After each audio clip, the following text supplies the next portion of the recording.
अस्सलाम वालेकुम, this is Kazim Abbas from पे फॉर।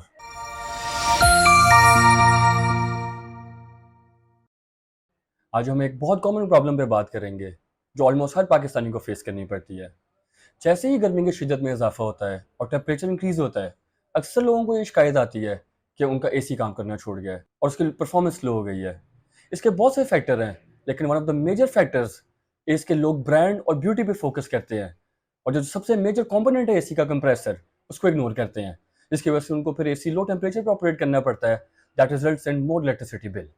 अगर आप भी इसी प्रॉब्लम का शिकार हैं तो इस वीडियो को एंड तक लाजमी देखिएगा, क्योंकि इसमें हम इन एक्चुअल बताएंगे कि T1 और T3 कंप्रेसर में एक्चुअली फ़र्क क्या होता है।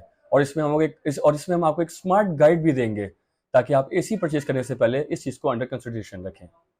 हमने एक्चुअली देखना ये है कि हमारे एरिया का जो मैक्सिमम टेम्परेचर है उसके हिसाब से हमें कौन से क्लाइमेट टाइप का एसी चाहिए।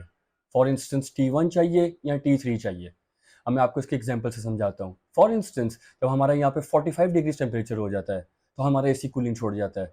whereas अगर हम दुबई देखें, सऊदीया देखें, वहाँ पे 55 डिग्री टेम्परेचर होता है, लेकिन वहाँ पे एसी कूलिंग परफेक्ट होती है। इसकी वजह क्या है? इसकी वजह सिर्फ ये है कि वो अपने मैक्सिमम टेम्परेचर के हिसाब से अपना परफेक्ट क्लाइमेट टाइप चूज़ करते हैं, जिसकी वजह से उनको ये प्रॉब्लम नहीं आती है। टिपिकली पाकिस्तान में T1 कंप्रेसर यूज़ हो रहा था, लेकिन अब टेक्नोलॉजी के ट्रांजिशन की वजह से ऑलमोस्ट हर कंपनी T3 कंप्रेसर प्रोड्यूस कर रही है। एक्चुअली T1 एक क्लाइमेट टाइप है जिसको हम मॉडरेट क्लाइमेट टाइप कंप्रेसर कहते हैं, जो 16 डिग्री से लेकर 45 डिग्री तक परफेक्ट चलता है। फिर जो T3 कंप्रेसर होता है उसको हम किंग कंप्रेसर कहते हैं, जो 16 डिग्री से लेकर 60 डिग्री तक अपनी BTU पावर नहीं काटता और आपको एनर्जी एफिशिएंसी के साथ साथ परफेक्ट कूलिंग प्रोवाइड करता है। ग्लोबल वार्मिंग के इफेक्ट की वजह से हर साल गर्मी की शिद्दत में इजाफा हो रहा है, और अगर तो हम देखें तो हमारे लाहौर में भी, ऑलमोस्ट पंजाब में भी 50 डिग्री तक फील लाइक चला जाता है। और अगर हम वहाँ पे एक T1 कंप्रेसर यूज़ करेंगे तो वो अंडर कैपेसिटी हो जाएगा, वो 1.25 टन का एसी बन जाएगा, जिसकी वजह से आपकी एनर्जी एफिशिएंसी भी खत्म हो जाएगी, बेशक कोई इन्वर्टर क्यों ना हो। बरक्स इसके जो T3 कंप्रेसर है वो बिल्कुल इसके ऑपोजिट है। जो T1 कंप्रेसर होता है वो सिंगल रोटरी कंप्रेसर होता है, और जो T3 कंप्रेसर होता है वो ट्विन रोटरी कंप्रेसर होता है।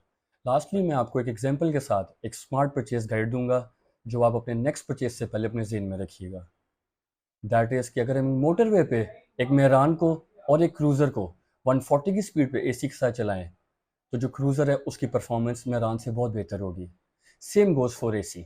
तो जब भी आप अपनी नेक्स्ट परचेज करें, before buying an AC, do prefer T3 compressor. For information and queries, ये हमारा स्क्रीन पे आप व्हाट्सएप नंबर देख सकते हैं जिससे आप हमें कॉन्टैक्ट कर सकते हैं। और अगर आप ऑर्डर प्लेस करना चाहते हैं तो आप यहाँ हमारा लिंक देख सकते हैं, जिस पे आप 3 ईजी इंस्टॉलमेंट्स पे इलेक्ट्रॉनिक्स की कोई भी आइटम परचेज कर सकते हैं। Thank you so much.